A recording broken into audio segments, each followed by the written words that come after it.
नमस्कार, मैं जितेंद्र चतुर्वेदी। तो आखिर किसने सीबीआई को अरविंद केजरीवाल के घर का पता बताया? मिलियन डॉलर सवाल यही है। वही इसलिए चूंकि अरविंद केजरीवाल के दरवाजे पर एजेंसी दस्तक देगी, इस बात का संकेत तो पिछले 10-15 दिनों से मिल ही रहा था। जिस तरीके से अरविंद केजरीवाल प्रधानमंत्री पर हमलावर हो गए थे, जिस तरीके से वो विपक्षी एका के सुर में सुर मिलाने लगे थे, जिस तरह से वो राहुल गांधी के पक्ष में उतर गए थे, उससे एक बात तो स्पष्ट हो चली थी कि किसी ने इस शराब घोटाले में जो एक पता खोया हुआ था, वो पता जो है बता दिया। सवाल यह है कि किसने अरविंद केजरीवाल का दरवाजा दिखाया। क्योंकि अब ये जो सम्मन हुआ है अरविंद केजरीवाल को शराब वो घोटाले वाले मामले में, जिसमें उनको 16 तारीख को पेश होना है, और याद रखिएगा 16 तारीख को रविवार है, रविवार के दिन बुलाया गया। ये भी अपने आप में बड़ी बात है।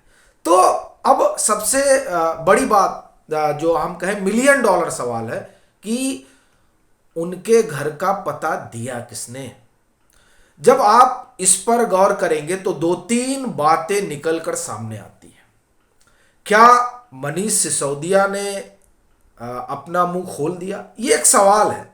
चूंकि आप देखें इधर 3 दिन से संजय सिंह प्रेस कॉन्फ्रेंस कर रहे हैं, और जो उनकी तीसरी प्रेस कॉन्फ्रेंस रही जो ईडी से जुड़ी हुई थी, उसमें वो मनीष सिसोदिया का नाम लेते हैं और कहते हैं कि उनको फंसाया जा रहा है। अब ये बात अचानक क्यों ध्यान आई? पिछले 25 या 26 फरवरी से वो बंद है, तो आज क्यों याद आई? ये 10 रोज पहले क्यों नहीं याद आई? 15 रोज पहले क्यों नहीं याद आई? ये एक सवाल है। फिर यह भी कि फोन जो है वो कई फोन जिसमें कई तरह के एविडेंस हैं, वो ईडी और सीबीआई के पास है। उस फोन में एक फोन विभव का भी है जो अरविंद केजरीवाल के निजी सचिव हैं, और उनको संभवतः जनवरी या फरवरी में एजेंसी ने बुलाया था पूछताछ के लिए, और वहां उनके फोन से यह पता चला था कि उन्होंने भी अपने फोन 3 बार संभवतः बदले हैं। तो अब जब उन्होंने 3 बार फोन बदले हैं तो किसके लिए बदले हैं, और क्या उस फोन में वो ट्रेस मिल गया जिसके कारण अरविंद केजरीवाल को बुलाया गया? यह भी एक सवाल है। फिर एक सवाल यह भी है कि विजय नायर को अरविंद केजरीवाल का बड़ा करीबी कहा जाता रहा। विजय नायर के जो फोन है, वो तमाम इलेक्ट्रॉनिक जो डिवाइस है, उसमें से कई चीजें उन्होंने डिलीट कर दी थी। तो जो उन्होंने डिलीट की, तो उसके बाद से उसको एक आप तो कहिए कि उसमें जो तमाम डाटा थे उसे दोबारा एजेंसियों ने हासिल किया। अब जब हासिल किया तो उस हासिल करने के बाद क्या क्या चीजें उन्हें मिली, और क्या उसमें इस बात के निशान मिले कि अरविंद केजरीवाल की भी इसमें एक भूमिका है। के कविता का फोन भी जो है वो ईडी के पास है, और उस फोन से तमाम डाटा निकाल लिए गए हैं, और अब इस शराब घोटाले से जुड़े हुए तमाम जो आप ये कहें कि चीजें हैं उसे खंगाली जा रही हैं। तो क्या वहां कोई निशान मिला? ये मैं आपको भी एक एक करके बता रहा हूं। फिर मैं आता हूं कि दरअसल चीजें कैसे बाहर आई। अब आप देखिए कि ये 3-4 जो प्रमुख लोग हैं वो तो हो गए, और इनके फोन हो गए, और इनके डाटा हो गए। उसमें एक शख्स है दिनेश अरोड़ा, जो सरकारी गवाह बने। उन्होंने ये बताया, जो ईडी की चार्जशीट में है, कि वो जो है वो कैसे संजय सिंह और फिर मनीष सिसोदिया और फिर अरविंद केजरीवाल से मिलते हैं। बड़ा अहम उनका स्टेटमेंट है। फिर दूसरा स्टेटमेंट आइए, जो दरअसल बहुत कुछ कहता है, और वो स्टेटमेंट साउथ ग्रुप के उन लोगों का है जिन्होंने ईडी के सामने बयान दिया। वो क्या कह रहे हैं? एक साहब कह रहे हैं कि जो ये विजय नायर है वो जो है वो मनीष सिसोदिया और अरविंद केजरीवाल के बिहाफ पे काम करते हैं। एक साहब कह रहे हैं कि के कविता का जो है वो अरविंद केजरीवाल और मनीष सिसोदिया से अच्छी पॉलिटिकल अंडरस्टैंडिंग है।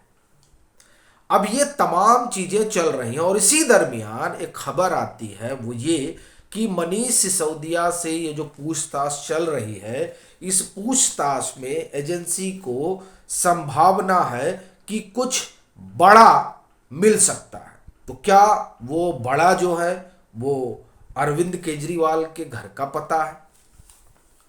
ये देखिए, ये जो सवाल है वो सवाल बड़ा महत्वपूर्ण है, चूंकि जो मनीष सिसोदिया के पीएस देवेंद्र शर्मा का जो बयान दर्ज हुआ था, उस बयान में उन्होंने बताया था कि उनके फोन से, मतलब उनके नाम से फोन सिम वगैरह लिए गए और उससे जो है स्वाभाविक तौर पर लिए गए, तो उसका उपयोग मनीष सिसोदिया कर रहे थे। तो क्या ये जो विभव कुमार को जब जांच एजेंसियों ने पूछताछ के लिए बुलाया था, तो वो जो फोन 3 फोन संभवतः जो बदले गए, तो क्या उस बदले गए फोन से अरविंद केजरीवाल बातचीत किया करते थे और उस फोन से जो है वो निशान मिले हैं?